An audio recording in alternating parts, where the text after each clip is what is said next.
Міне ағайын. Үшіде тұра қап жейді. Мына қозы что-то аз жейді. Білмеймін, не ағып екен. Әйтер осы қозы аз жейді. Мыналар жақсы жейді енді.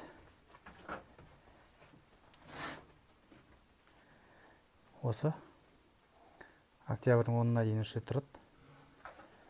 Сосын ары қарай төртеуі шығады қайтып. Төртеуі екі ұрғаш қозы шығады, екеуі ғана қалады. Қара қозы менен мына қозы, еркек қозы екеуі. Екеуін қыста сойып жеймін. Міне, әзірге жаңалық осы. Мал бағып кеп жүрміз. Азаң сағат 7-те берем, сосын кеш сағат 7-те. Суын ағып берем, тауысып қойған, су әкеп берем. Мені өзі таши береді ағайын. Жаңалық осы. Сіздерде не болып отыр өзі? Не жаңалықтар болып отыр? Айтыңыздар. Комментарда айтып отырыңыздар.